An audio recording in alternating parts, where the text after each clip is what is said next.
Dahmer, so we're ready to go. Round of applause for Skylar. Here we go. Your neighborhood serial killer. They made that Netflix documentary about me, and I have to say I'm really flattered. I have really good hair in that, Nobody saw it coming. But I would like to talk to you about my creative process a little bit. So, when I write down a bunch of shit jokes. And when you make 2 shit jokes, you can have a solid one.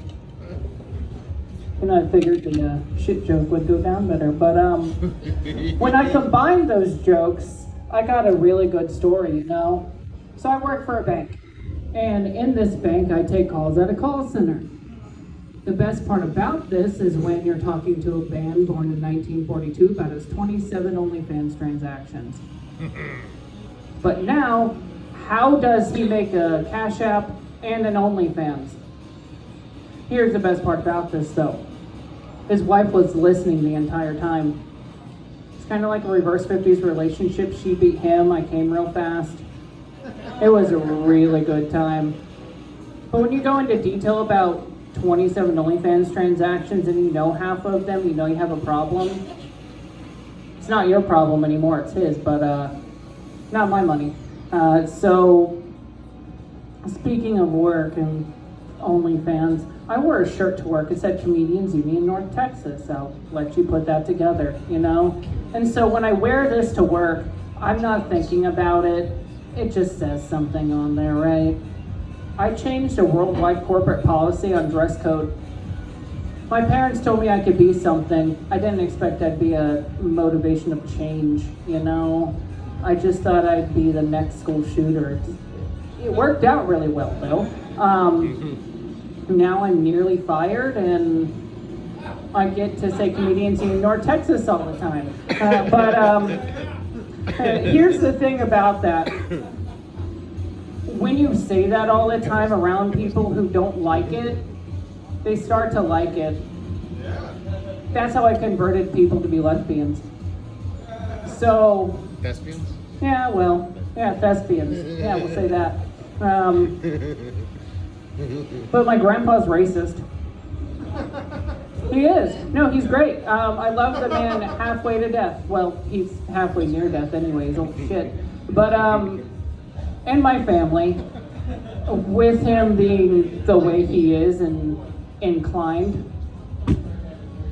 I've had some weird experiences with him. But I ended racism in my family because of him. Here's how, though. I'm in high school.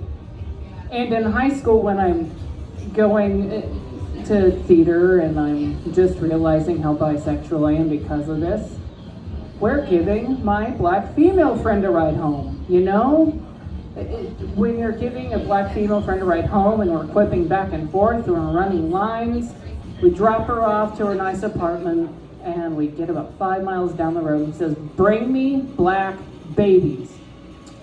How do you respond to that? You don't. I got him to agree on a Mexican tranny, cheaper and cooks more. But my grandma's homophobic, but I don't know how she didn't expect me to turn out bi at the end of the day when she keeps nothing but home and garden, teaches me how to cook, clean really well, and she teaches me how to actually do life skills.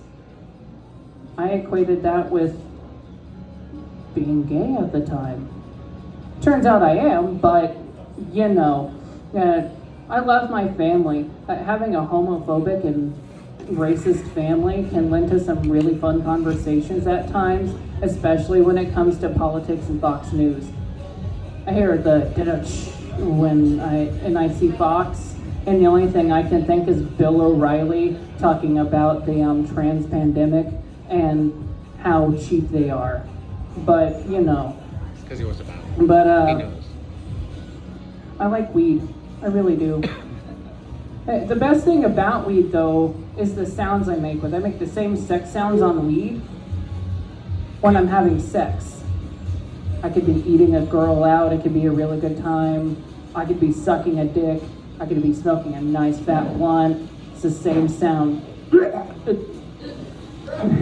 It's It's really nice, you know, but I don't want to choke on it too much. But I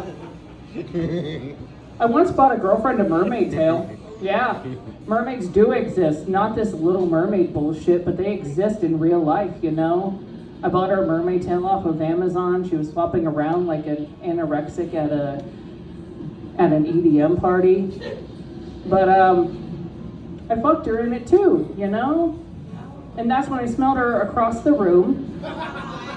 And I craved calamari. I got calamari afterwards, but that's not the point of the story. There are two instances of mermaids, and you just heard them. Well, if it's a femboy, we could call it water boy at the end of the night. But yeah. So, you know, since he's up there right now, I'm gonna do this joke. Have you guys ever used dude wipes? Yes. You have? It's like a menthol for your butt. It's really nice. They're biodegradable. But, you know how nice it is when you use them in bed? If a woman uses them and you use them right before you have sex, the guy has a minty peach. It's a nice, refreshing experience. If a guy's coming up off your asshole, though, his breath smells better because it lasts longer than zebra stripe gum. But, yeah, I really like dude wipes. I did find the perfect position, though. Do you have a squatty potty? So if you have a squatty potty, it's a thing that goes under your toilet. You sit up and it elevates your legs to the perfect pooping position. But it is also the best thing if you want to ride something. It elevates your legs just enough and spreads you just enough to go up and down, maybe have a nice refreshing poop. But I got a couple more jokes. I'm trying mostly new shit, rewrote a bunch of shit. A lot of shit.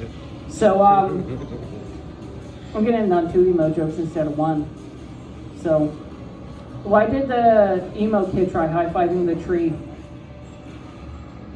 He didn't. The tree left him hanging. But what hits the floor first? The feather or the emo kid? The feather. The rope stops him.